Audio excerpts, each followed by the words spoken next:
curioso que está agora tendo en mente é que un país ou unha nación non existe porque haxa un número grande de persoas que digan somos galegos. Existe porque outros países o recoñecen como tal.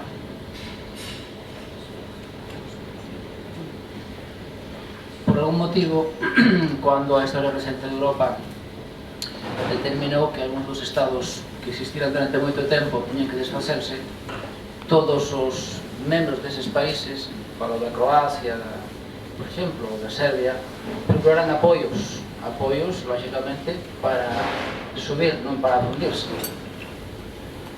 E iso leva-me a lembrar a miña pequena experiencia persoal durante moitos anos de ter asistido ás manifestacións do 25 de xullo, acompañando a un dos grupos políticos do nacionalismo galego, e sempre me resultou tremendamente curioso a falta de senso común, de practicidade,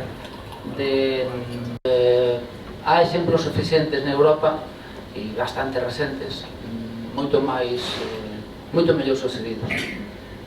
Por tanto, eu deixo esa expresión.